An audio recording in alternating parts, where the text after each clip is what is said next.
Hey, rich friends, it's your girl Cha Cha reporting live from the Money Mantra, and we are back with another Forex education video. I created this channel to help people all around the world become independent and profitable traders because this is a skill that I love having, and I just want to teach everybody how to make money from their phones. So, if this is your first time on this channel, welcome. We're going to be doing a trade breakdown today, and if you are a returning subscriber, you already know the vibes. I do like to do these trade breakdowns just to give you guys some insight and things to look for when you are getting into your own trades. So there is a playlist called Real Forex Wins and Losses Explained where I do break down almost every trade that I drop in the chat for the students that I am mentoring. So if you are looking for a Forex mentor or you just want a more hands-on educational experience, I did officially launch the Money Mantra learning platform, which is a self-guided way for you to really understand what's going on. I try to simplify day trading as much as possible for everyday people and those looking for an additional stream of income. So this was a trade that I posted on January 8th, 2024, as we can see from the screenshot here from TradingView, and it was a buy suggestion for buying at market execution, or it should say buy limit at 1.27400. So I did have a suggested stop loss and a few recommended TPs that the students could take if they wanted to get into this trade opportunity. Now, I did drop this trade a little bit late in the day. I'm not typically on the charts around 3 p.m., but I did happen to log on at that time, and I thought it would be a good idea to buy. So the website that I use for my analysis is called tradingview.com, and I'm pretty much just going to go back to where the market was when I took this trade, what was my state of mind when I was taking this trade, and how the trade actually played out. It's actually still developing, but we'll see how far it actually goes. So when I'm trading, I do use three to four different indicators on my chart, which are just things that confirm what I'm seeing in the market. So the first indicator that you're going to notice is this purple line right here. This is called an EMA, which is short for exponential moving average. Now, this is a trend indicator, and it just gives us a little bit of insight as to which way the market is going. The market is made up of these candles here. You'll notice that these candles tend to go, and let me just hide everything so it's not so confusing. You'll know that the market tends to go up and down, right? It's never just going one way. So when the market is above the purple line, the moving average, it lets us know that price is going higher and higher, right? Versus when we can see the candles are below the moving average, the market will drop. And I'll just scroll so that you can see other examples of that. When the candles are above the moving average, price tends to go up. When the candles are below the moving average, price tends to resist going higher and bounce off of it every time it gets close to it.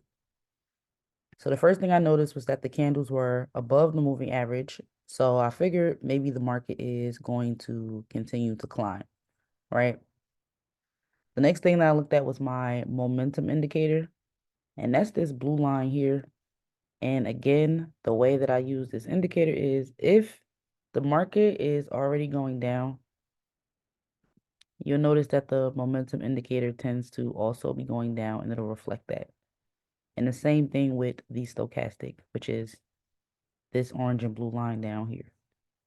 So if it's facing down, the market's going down, versus when it's facing up, it's a reflection that the market is also going up. So I noticed that my momentum indicator was facing down.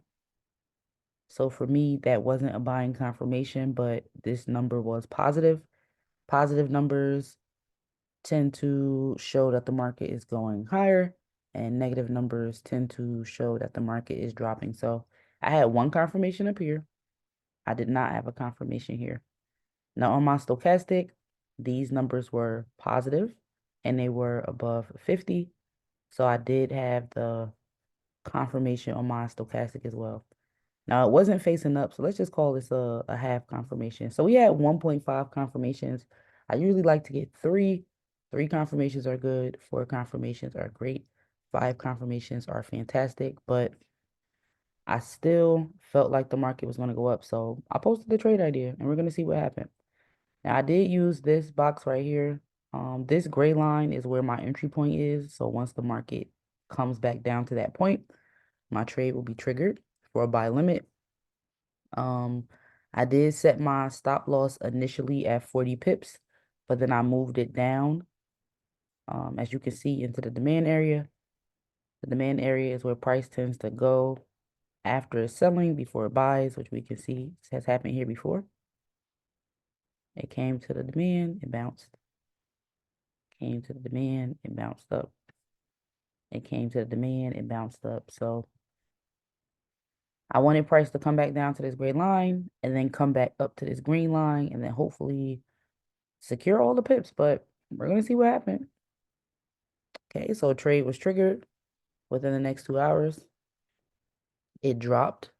It got pretty close to the stop loss, but did not hit it. Pretty close. Then the market started to go up. It was in limbo for a while. Came really close to the stop loss again, but as you can see, it got back to the demand zone, and then it finally hit TP1 a couple hours later. Now it is Sunday, and the market will be reopening at 5 o'clock.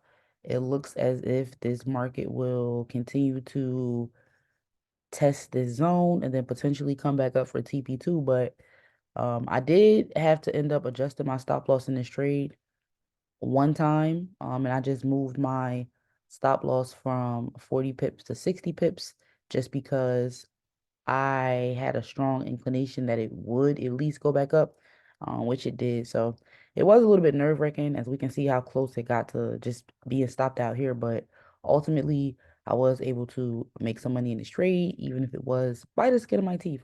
So I really hope that this video was helpful. If you want more information on the indicators that I use or my strategy, I do have so many videos on my channel, so just explore. If this was helpful or if you have any questions, leave me a comment below. I love interacting with y'all in the comments and helping y'all really understand this because it's simple, but it's not easy. Sometimes you just gotta keep going, try again, look at a new method or watch something over and over and over again until it actually makes sense. So yeah, if you're looking for a mentor, the information is down below in my description box. I would love to see you guys in class, but that's all I have for you today. Until next time.